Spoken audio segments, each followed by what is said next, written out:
Bine v-am regăsit, dragi frați și surori, stimați prieteni. Cu toată dragostea mă bucur să fim din nou împreună, chiar dacă prin intermediul internetului. Oricum este o mare oportunitate pentru care trebuie să mulțumim Domnului în vremea aceasta. E o legătură deosebită și chiar mă gândeam ce-ar fi fost viața în momentele acestea fără internet, fără posibilitatea de a suna, fără posibilitatea de a vedea fețele oamenilor.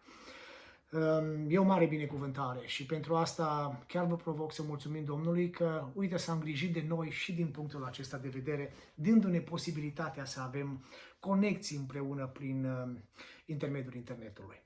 În dimineața aceasta am pe inimă un mesaj pe care vreau să vi-l transmit, un mesaj pe care l-am primit din partea Domnului frământându-mă cu această perioadă. Vedeți, noi trăim vremuri neașteptate, de neimaginat în urmă cu 6 luni de zile. În perioada aceasta, inima bisericii este sfâșiată și ochii bisericii plâng și varsă lacrimi multe, pentru că este risipită. Căpeteniile ei sunt luate și își îngroapă morții doar prin transmisii live și imagini, neputând să fie prezentă. Inima bisericii plânge pentru oameni care au plecat, pentru oameni care nu mai sunt cu noi, oameni pe care spunem noi nu o să mai vedem niciodată aici. Ce vremuri, ce durere, ce frângere. Eu însă cred că Dumnezeu, Creator al cerului și al pământului, este în controlul tuturor lucrurilor. A hotărât când să înceapă acest episod și știe când se va sfârși. Mai cred că viața noastră, după acest eveniment funest, nu va mai fi la fel. Și, sincer, chiar îmi doresc să nu mai fie la fel. Sunt încredințat că noi nu suntem abandonați de El sorții, ci ca un tată bun are privirile îndreptate asupra sfinților din țară. Am stat înaintea Domnului și m-am rugat să mă facă să înțeleg de ce. De ce acum? De ce cu noi? Și așa s-a născut mesajul acesta. E un mesaj care vorbește despre decizii. Este un mesaj care vorbește despre ceea ce cred că ar trebui să fie lucruri cele mai importante pentru noi ca și biserică în această perioadă.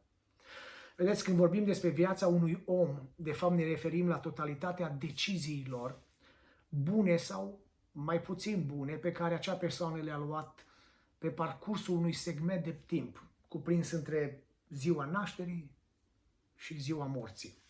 Suntem confruntați adesea și chiar în fiecare zi cu foarte multe decizii, de la cele mai simple, cum ar fi cu ce să mă îmbrac sau ce pastă de dinți să folosesc, până la cele foarte complicate și importante, ca de exemplu să mă căsătoresc cu sau în ce țară să locuiesc, ce profesie să urmez.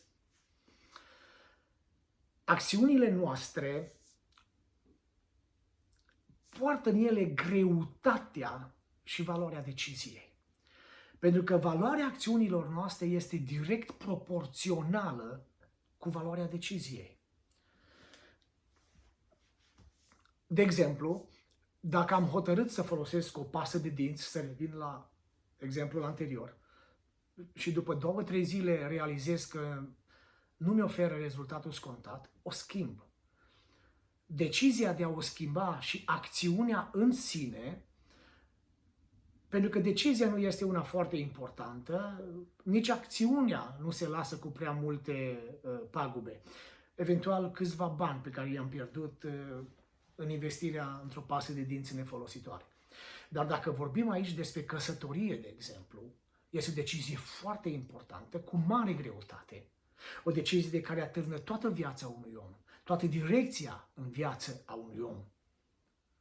Atunci acțiunea este pe măsura greutății deciziilor. Acțiunile noastre, spuneam, sunt direct proporționale cu valoarea, cu greutatea deciziilor. Am observat câteva lucruri și anume că în viața noastră vin momente care pretind să ne oprim și să ne evaluăm toate domeniile din care este compusă viața. Evaluarea trebuie să fie sinceră și profundă, pentru că doar astfel deciziile care le vom lua vor îndrepta ceea ce găsim greșit sau vor consolida ceea ce este bine. Am mai observat că momentele de evaluare personală cele mai profunde și sincere vin pe fondul crizelor. Dacă veți citi cartea Iov, de exemplu, veți ajunge cu ușurință la această observare. Personal, cred că biserica, deci noi, fiecare, traversăm chiar acum printr-un astfel de moment. Toate aceste aspecte menționate mai sus au condus la mesajul de astăzi, pe care l-am numit timpul deciziilor înțelepte. Timpul deciziilor înțelepte. Voi citi un cuvânt pe care Domnul mi l-a pus pe inimă din Judecători, de la capitolul 10. Voi citi un singur verset, chiar dacă în mesajul acesta mă voi referi și voi face referință la tot contextul acestui verset. Iată ce spune cuvântul Domnului aici. Copiii lui Israel au zis Domnului: am păcătuit, fă-ne ce-ți va plăcea, numai izbăvește-ne astăzi.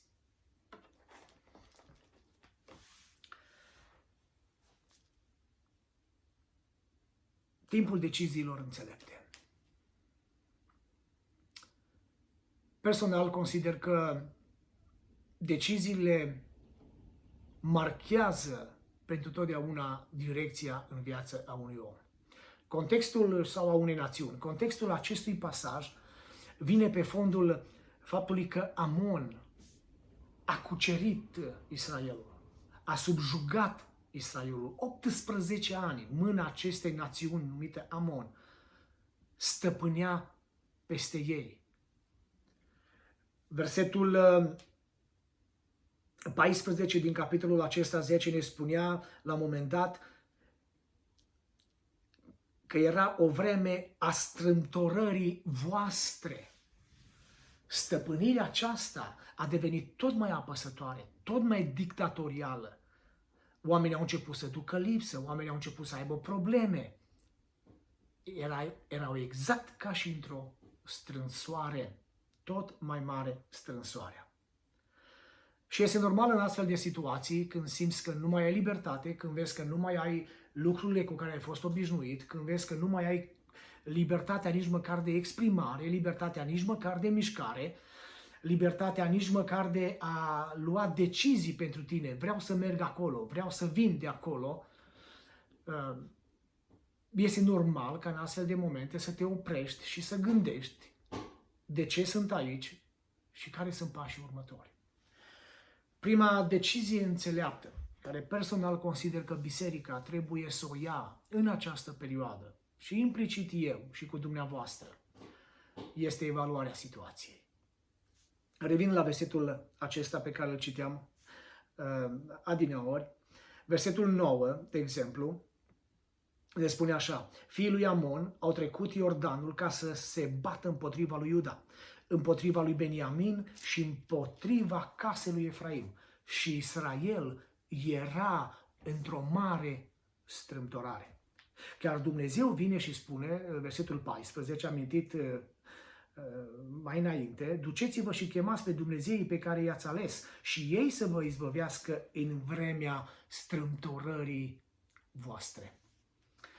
Oamenii aceștia s-au oprit, s-au adunat și au început să gândească care este situația. Au realizat că erau într-o mare strâmtorare și că era o situație pe care nu mai puteau controla. Unde suntem? Suntem noi în voia lui Dumnezeu? Biserica, dacă vorbim despre noi, sau Israelul, dacă vorbim despre ei, s-a achitat de responsabilitățile ei sau al lor? Am trăit noi la nivelul așteptărilor divine? De ce Dumnezeu care poate să ne apere sau să ne izbăvească n-a făcut-o sau nu o face? Ce reprezintă El pentru mine, pentru familia mea? Ocupă Dumnezeu locul care trebuie să-L ocupe, după cum este scris? Acestea sunt întrebări care au fost în mintea lor, care trebuie să fie și în inima lor. Evaluarea situației este foarte importantă pentru că de ea atârnă procesul în continuare. Dacă evaluarea nu este sinceră, dacă evaluarea nu este serioasă și profundă, atunci deciziile care le vom lua vor fi superficiale și nefolositoare. Adică noi putem să spunem, suntem aici din cauza că oamenii au putut călători din China în Statele Unite, din Statele Unite în Europa, din Europa în China, și așa mai departe. Noi suntem aici pentru că guvernul, senatul, oamenii puși în autoritate nu au luat deciziile pertinente ca să oprească lucrurile acestea. Călătoria, de exemplu. Suntem aici pentru că oamenii de știință, cercetătorii, nu și-au făcut treaba. Au trecut atâta timp și noi încă nu avem un rezultat. O evaluare sinceră este evaluarea care nu este îndreptată întotdeauna asupra celorlalți, ci este îndreptată asupra ta, asupra noastră. Cred că biserica ar trebui să se oprească în perioada aceasta și Dumnezeu a oprit-o. Și ar trebui să-și cerceteze viața și ar trebui să-și pună întrebările amintite mai sus. Doamne, unde suntem? De ce? De ce cu noi? Ei au ajuns la o concluzie în urma acestei evaluări, a observării că sunt într-o perioadă de criză, a întrebărilor puse, au găsit problema și au identificat-o. Și ascultați-o ce spun ei la un moment dat în versetul 10. Copiii lui Israel au strigat către Domnul și au zis: am păcătuit împotriva ta și am părăsit pe Dumnezeul nostru și am slujit balilor. Două expresii care le-am remarcat aici, în acest prim gând. Am păcătuit. Adică problema noastră nu este de ordin administrativ, politic, social, ci problema noastră este o problemă spirituală. Încălcarea legilor și principiilor divine, renunțarea la a împlini voia lui Dumnezeu specifică pentru ei și noi, pentru noi, cuprinde acest termen: Doamne, am păcătuit. Doamne, dacă mă uit la ceea ce Tu ne-ai spus până acum, la modul în care ne-ai învățat, la modul în care ne-ai trimis mesajele, la modul în care ne-ai trimis predicatori, cântăreți, Doamne, în tot timpul ai încercat să ne transmiți voia Ta cea sfântă, plăcută și desăvârșită. Acum suntem în strâmtorare. Și spuneau ei, și este concluzia la care ar trebui să ajungem și noi: Doamne, am păcătuit. Am păcătuit. Repet, acest termen se referă la o încălcare a voii lui Dumnezeu, a principiilor lui Dumnezeu, a valorilor lui Dumnezeu. La faptul că nu ne-am ridicat la nivelul la care Dumnezeu s-a așteptat să fim. Că Dumnezeu a scris în cuvânt și noi nu am făcut. Că Domnul a spus să nu minți și noi am mințit. Că Domnul a spus să nu și noi am făcut. Că Domnul ne-a amintit: căutați mai întâi împărăția lui Dumnezeu și neprihănirea, oameni buni. Și noi am căutat celelalte lucruri mai mult decât împărăția și voia lui Dumnezeu. Și aici mă includ pe mine și pe dumneavoastră. Am păcătuit, Doamne. Al doilea rezultat în urma acestei evaluări a fost faptul că, ascultați, am slujit balilor.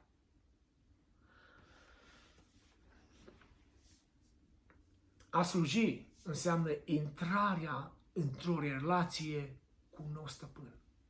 Este ca și atunci când lucrezi la o companie, îți dai demisia și te muți la o altă companie. Din momentul în care ți-ai schimbat locul de muncă, ți-ai schimbat și autoritatea. Din momentul în care ai plecat de la o instituție la cealaltă, te supui legilor acelei instituții, autorității și rânduierilor interioare acelei instituții. Ei se cântăresc pe ei. Ei se evaluează pe ei și spun: Doamne, am schimbat stăpânul. Ne-am dat altuia. Am slujit altuia. Da, sunteți Israel. Da, suntem Israel. Da, suntem fiii lui Avram, urmașii lui Avram și a sfinților patriarhi. Toți am trecut prin mare și prin nor. Dar am slujit altcuiva. Dar ne-am dat altcuiva. Am vorbit cu mulți oameni în perioada aceasta. Oameni temători de Dumnezeu, oameni care îl acuză pe Dumnezeu, oameni cu tot felul de orientări. Însă ce am remarcat, cel puțin la cei care locuiesc aici în Statele Unite, că frământarea și frica celor mai mulți nu este aceasta. De ce Dumnezeu a îngăduit? Unde este problema? Să ne facem o evaluare sinceră. Oare nu am păcătuit? Oare nu noi suntem vinovați, Doamne? Nu aceasta este frământarea oamenilor. Ci frământarea oamenilor este căderea economică. Ne vom pierde casele. Să vezi ce va fi. 2008, 2009 este nimic pe lângă ce va fi acum. Nu o să mai avem de lucru. Nu o să mai avem cu ce plăti. Nu este plăcut să-ți pierzi casa. Nu este plăcut să nu poți să-ți asiguri hrana pentru copii. Nu este de dorit lucrul acesta și Dumnezeu să ne păzească. Însă, iubiților, consider personal că dacă ne facem o evaluare sinceră, ar trebui să ajungem la concluzia aceasta: am slujit altuia. Am fost mânați de alte dorințe. Am fost mânați mai mult de alte interese decât interesele lui Dumnezeu. În Neemia, și vreau să vă citesc exemplul acesta pentru că este foarte frumos. În Neemia, la capitolul 1, ne spune cuvântul Domnului că el, care era plecat deja în robia babiloniană, a venit la el în a 20-lea an al robiei lui Neemia, a venit la el Hanania, unul din frații lui și câțiva dintre iudeii care rămăseseră acolo în Iuda. El i-a întrebat pe iudeii aceștia despre Ierusalim și despre starea poporului și ascultați ce spun ei. Versetul 3. Ei au răspuns: cei ce au mai rămas din robie sunt acolo în țară, în cea mai mare nenorocire și ocară. Zidurile Ierusalimului sunt dărâmate și porțile sunt arse cu foc. Neemia, aceasta este starea reală a lucrurilor. Puteau să spună: sunt bine, slavă Domnului, avem ce mânca, suntem ok. Bine că n-am plecat în robie. Bine că n-am plecat și noi cu ceilalți. Nu e perfect, dar slavă Domnului că suntem liberi. Era asta realitatea? Era o realitate. Dar adevărul era cu totul și cu totul diferit. Ceea ce trăiau ei atunci și acolo, raportat la ce au fost și la care a fost voia lui Dumnezeu pentru ei, era un mare dezastru, o mare nenorocire. Evaluarea aceasta sinceră a lucrurilor a dus la o concluzie zdrobitoare, năucitoare pentru Neemia. Decizie, adică concluzie care l-a dus la o decizie și anume să se prăbușească înaintea lui Dumnezeu și să ia inițiativa schimbării acestei situații. Dar totul a contat de această evaluare sinceră și de concluziile sincere care s-au tras. Repet, cei ce au mai rămas în robie sunt acolo în țară în cea mai mare nenorocire și ocară. Zidurile Ierusalimului sunt dărâmate și porțile sunt arse de foc.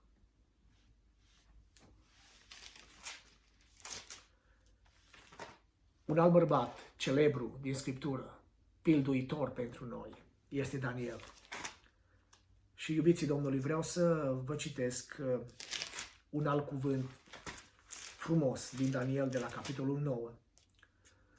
Bărbatul acesta înțelege din cărți că vremea se apropie și că Dumnezeu are altă voie.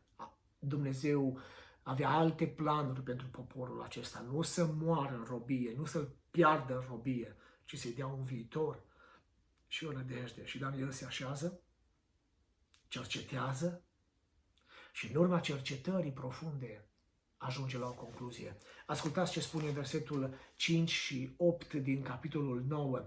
Noi am păcătuit, am săvârșit nelegiuire, am fost răi și îndărătnici și ne-am abătut de la poruncile și orânduirile tale. Ne-am ascultat pe robii tăi prorocii care au vorbit în numele tău împăraților noștri, căpetenilor noastre, părinților noștri și către tot poporul țării.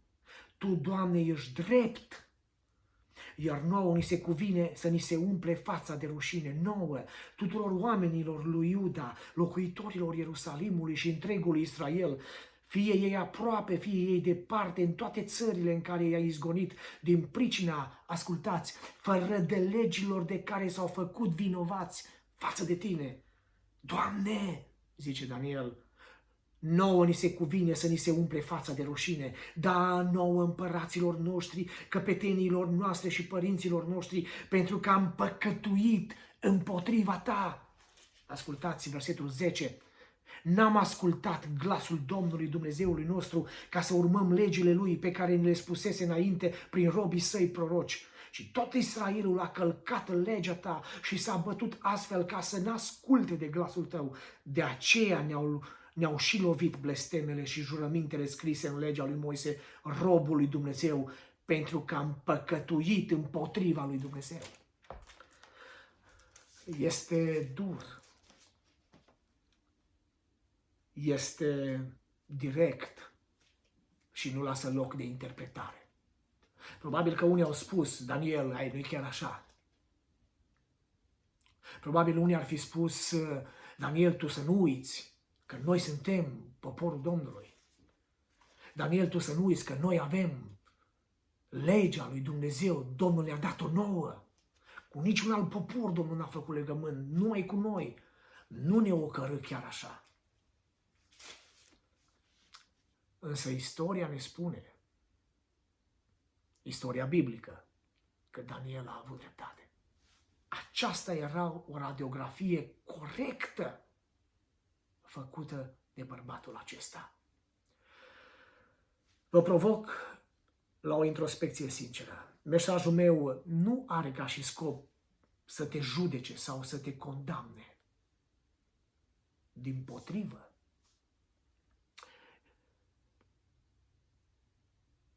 vreau să te ajut și vreau să mă ajut și vreau să ne ajutăm. Dar pentru a putea beneficia de ajutor, trebuie să punem degetul pe rană. Cred că suntem un popor prețios în ochii lui Dumnezeu. Însă vreau să trag un semnal de alarmă. Dacă nu ne venim în fire și dacă nu ne evaluăm corect starea bisericilor noastre, a vieților noastre, a slujirii noastre, a soției noastre, a copiilor noștri, lucrurile pot degenera. De aici și până la ce spune Daniel și la ce spune Ezechiel și Ieremia, nu e decât un pas.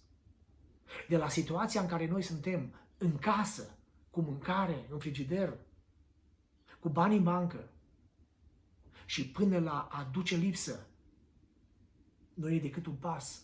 Și să știți că Dumnezeu poate să oprească, pentru că El a îngăduit, și Dumnezeu poate să mai lase, pentru că tot El decide. De aceea te provoc cu dragoste, din toată inima.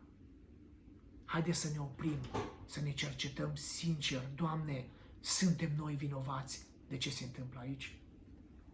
Și mă rog Domnul să ne dea gândul cel bun în vremea aceasta. A doua decizie înțeleaptă despre care vreau să vorbesc în această zi este identificarea cauzei. Este înțelept să te oprești și să gândești care e cauza, care e motorul din spatele acestei nenorociri care vine peste noi. Așa s-au gândit ei. Și ascultați ce spune versetul 10, dați-mi voie să vă citesc, deși eu am schimbat la Daniel, o să deschid imediat în Judecători. Capitolul 10, versetul 10, spune așa: copiii lui Israel au strigat către Domnul și au zis: am păcătuit împotriva ta, căci am părăsit pe Dumnezeul nostru și am slujit balilor.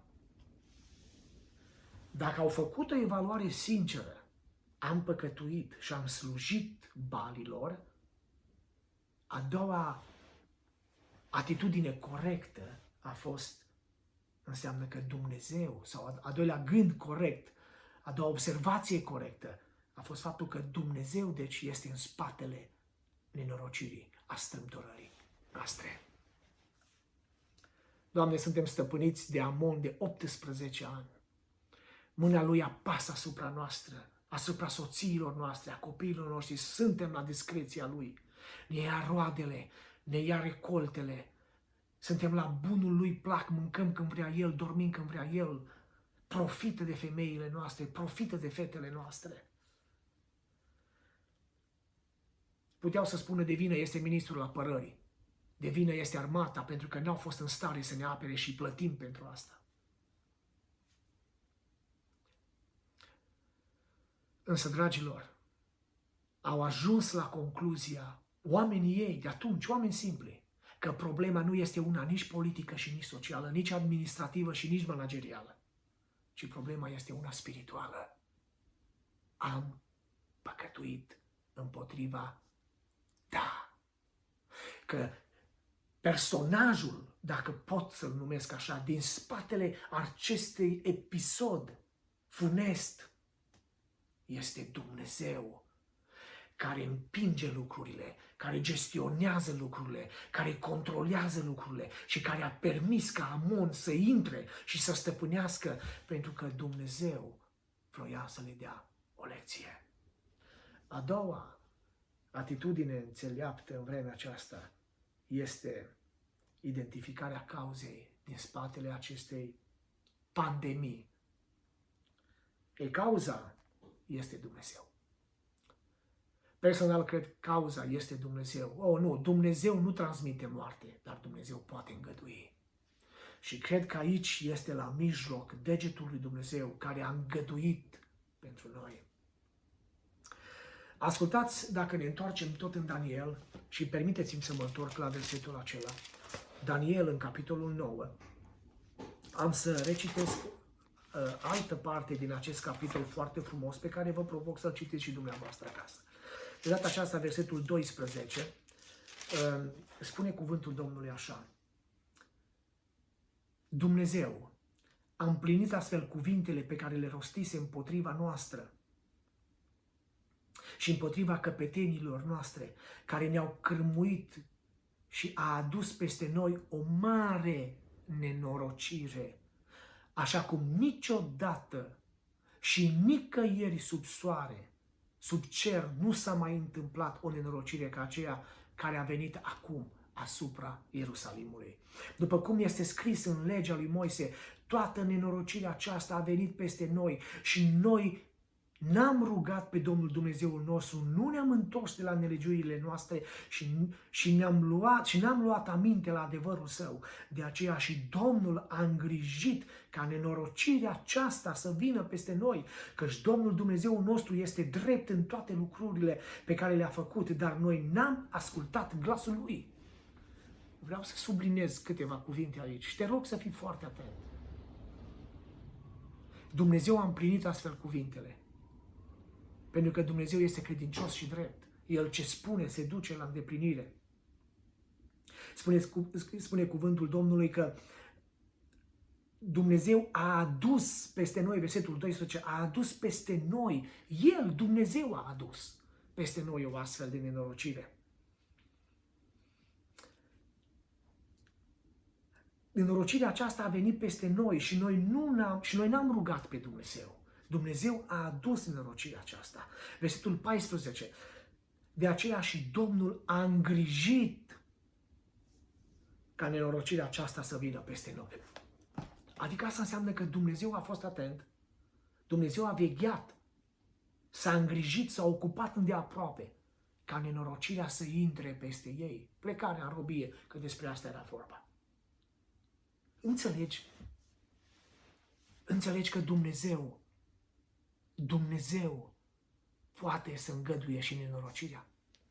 Noi am considerat că suntem niște răsfățați ai Universului. Exact ca și ei. Și dați-mi voi aici să vă mai citesc, înainte să mai spun ceva, să mai citesc ceva tot din Judecători. Ascultați ce spune cuvântul Domnului în Judecători 10, pasajul pe care l-am citit. Versetul 11 și 12. Domnul a zis copilul lui Israel, nu v-am izbăvit eu de egipteni, de amoriți și de fiii lui Amon și de filisteni? Și când v-au apăsat sidonienii, Amalek și Maon, și a strigat către mine, nu v-am izbăvit eu din mâinile lor? Dar voi m-ați părăsit. Adică ei au considerat că sunt niște privilegiați. Ei au considerat că Dumnezeu este asul din mânecă. Ei se pot așeza la masa de joc al națiunilor, că ei sunt biruitori. Că pe ei nu îi poate atinge nimic și dacă își va permite cineva să vină împotriva lor, asul din mânecă este Dumnezeu care îi va izbăvi, care îi va proteja, care îi va ocroti. Și Domnul a zis copilașilor, eu nu sunt asul din mânecă. Eu nu sunt doar Dumnezeul nevoilor. M-am comportat ca un Dumnezeu protector. V-am păzit și v-am izbăvit pentru că am vrut să înțelegeți că vă iubesc. Dar eu nu sunt slujitorul vostru, ci voi trebuie să fiți slujitorii mei. Eu nu sunt robul vostru, voi trebuie să fiți robii mei. S-au considerat privilegiați. Și Dumnezeu, spunea Daniel, a vegheat să vină nenorocirea peste ei. Întorcându-ne la noi, oare nu ne-am comportat și noi ca niște privilegiați?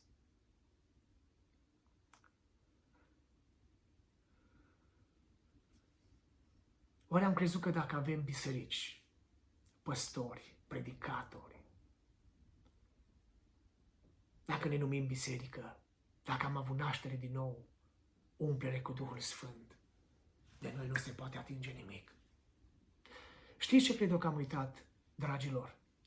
Că prezența lui Dumnezeu între noi și cu noi impune sfințire. Că prezența lui Dumnezeu între noi și cu noi impune adevăr și impune consacrare. Că prezența lui Dumnezeu cu noi și peste noi nu trebuie să ne determine la o viață, e bine, că oricum Dumnezeu ne va purta de grijă. O, dacă am fi învățat că sfințirea este podoaba casei lui Dumnezeu. Nu interesele umane, nu prioritățile umane, nu luptele umane, ci Dumnezeu și sfințirea Lui. De aceea, a doua atitudine înțeleaptă pe care am vrut să o amintesc în dimineața aceasta, pe lângă o evaluare corectă, este o identificare a cauzei care este Dumnezeu și o întoarcere la Dumnezeu. Iată ce spune Ezechiel. Ezechiel este numit profetul sabiei, tocmai pentru că mesajele lui sunt niște mesaje alb-negru. Mesaje care vin să anunțe judecata lui Dumnezeu, dar și izbăvirea lui Dumnezeu. Vin să anunțe pedeapsa pentru că nu au ascultat voia lui Dumnezeu. Vreau să vă citesc un pasaj care este scris în Ezechiel 12, versetul 15 la 20. Atunci vor ști că eu sunt Domnul. Când îi voi împrăștia printre neamuri și îi voi risipi în felurite țări.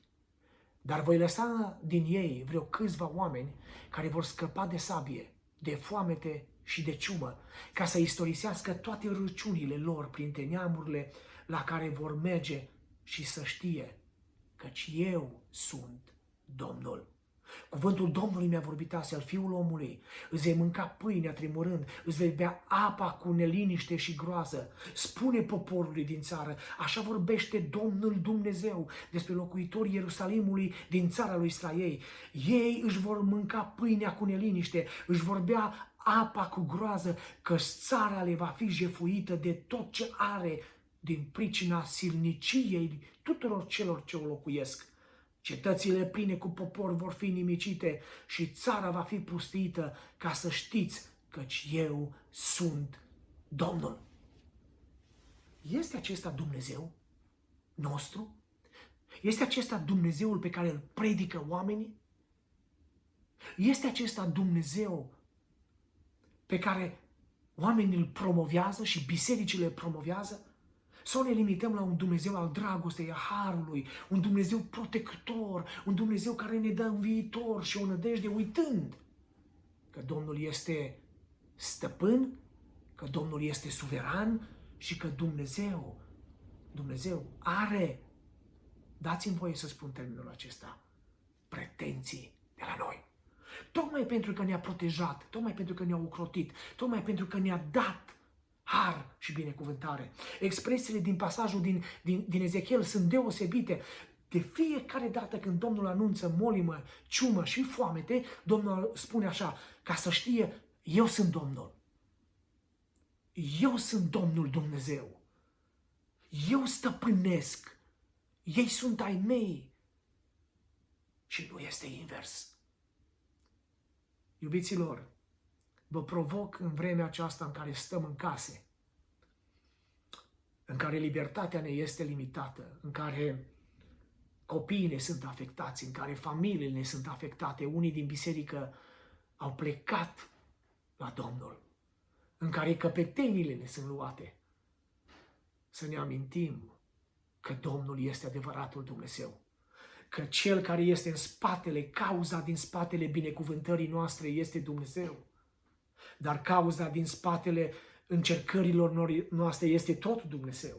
Că Dumnezeu este în spatele vindecării noastre, a binecuvântărilor noastre, a copiilor noștri sănătoși, a familiilor noastre sănătoase. Că Dumnezeu este în spatele tuturor lucrurilor frumoase cu care Dumnezeu ne-a binecuvântat. Uitați-vă afară!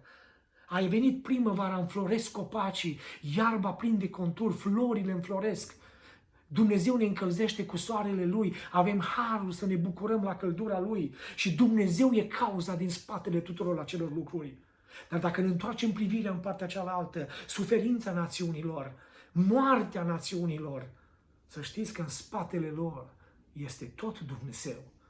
De aceea este înțelept să identificăm cauza care este Domnul și să ne întoarcem la Dumnezeu. Iată ce spune cuvântul Domnului în Ezechiel în 33, versetul 11. Pe viața mea, zice Domnul Dumnezeu, că nu doresc moartea păcătosului. Și aici este inima de tată a lui Dumnezeu exprimată într-o carte care, repet, anunța sabie, foamete și ciumă. Dumnezeu vine și spune: da, e adevărat, se vor întâmpla lucrurile acestea, dar să nu uitați că în spatele acestor aspecte e un Dumnezeu care nu dorește moartea păcătosului, ci vrea ca el să se întoarcă de la calea lui și să trăiască. Dar soluția lui Dumnezeu este: întoarceți-vă. Și pasajul acesta de 2 ori spune în versetul acesta: întoarceți-vă, virgulă, întoarceți-vă de la calea voastră cea rea.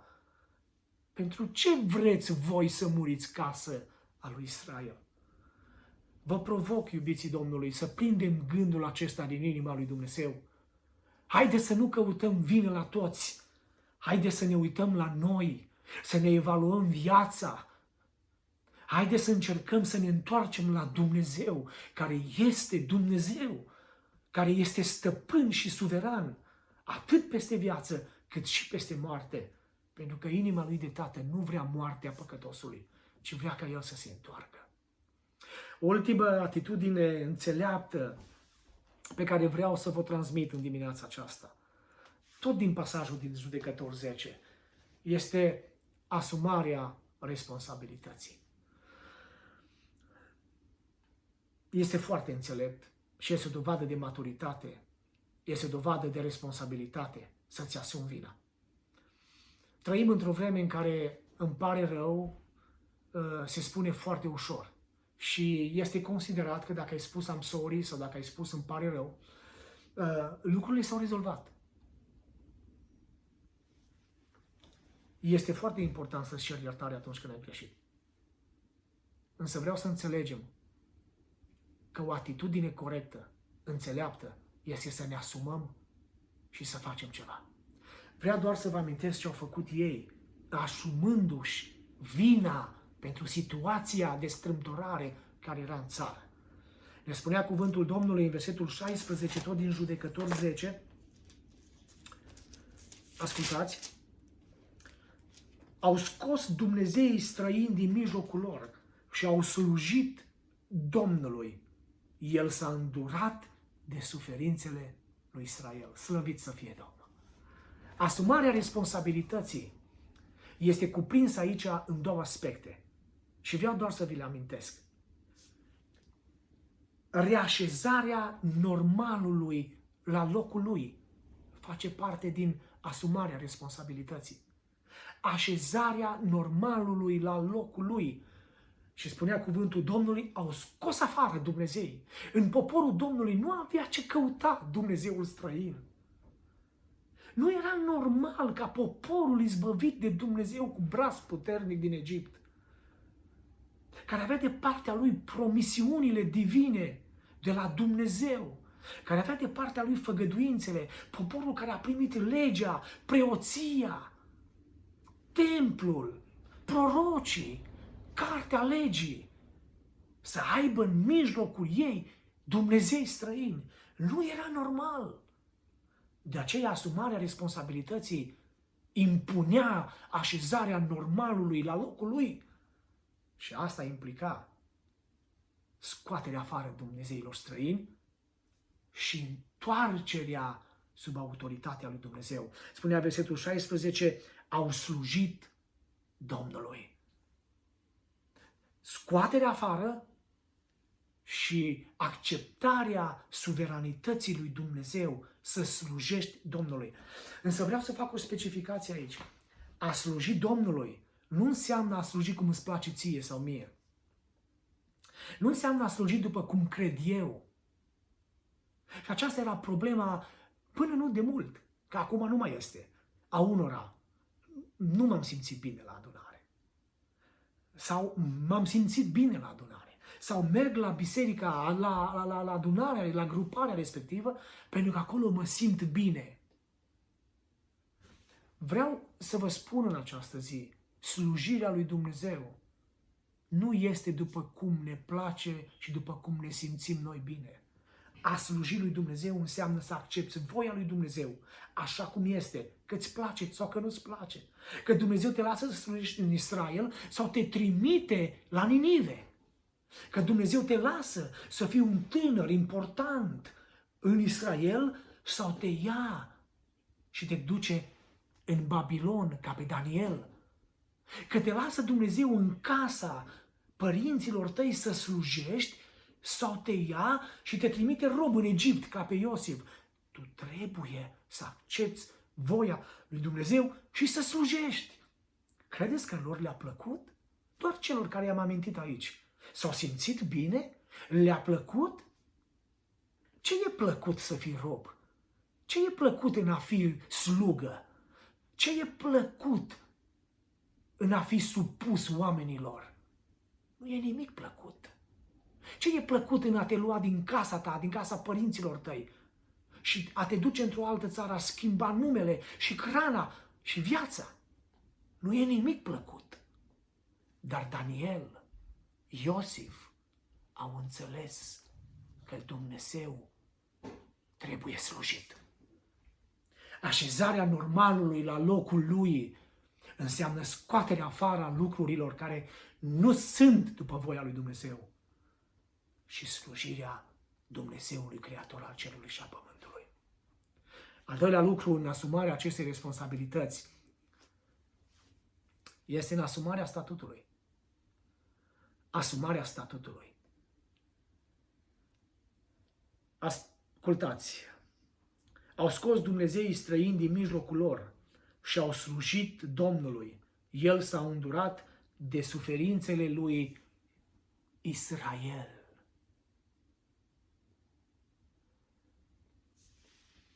Ei erau Israel. Ei trebuiau să-și amintească, suntem Israel. Noi nu suntem filisteni, noi nu suntem amoriți, noi nu suntem amon, noi nu suntem hetiți. Noi suntem Israel. Noi avem un statut. Noi reprezentăm pe cineva. Statutul de popor al lui Dumnezeu trebuie să revină în mintea și conștiința bisericii. Biserica este mireasa Domnului Hristos.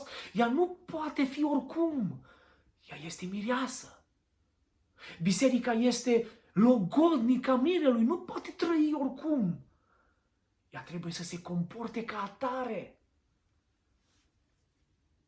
Poporul Domnului trebuie să decidă, vreți să rămânem robi pentru totdeauna? Cu frică de ziua de mâine? Cu atitudine de dependență față de deciziile guvernelor? Sau putem să ne amintim că noi biserica, și nu spun un lucru mare acum, noi trebuie să dăm ritm acestei lumi. Pentru că rugăciunea bisericii are putere înaintea lui Dumnezeu. Pentru că biserica, când se supune lui Dumnezeu, are de partea ei numele Domnului Iisus Hristos. Pentru că biserica este autoritate în lumea aceasta și personal cred și am mai făcut această afirmație în biserică. Cea care ține națiunile în picioare. Cea care a oprit până acum nenorocirea și blestemul și moartea peste națiunile lumii, care s-au ridicat împotriva lui Dumnezeu, care au călcat porunca lui Dumnezeu, care sunt ostentative la adresa lui Dumnezeu, e biserica care se roagă și mijlocește. Biserica trebuie să-și asume rolul acesta. Trebuie să ne asumăm poziția noastră. Suntem poporul lui Dumnezeu.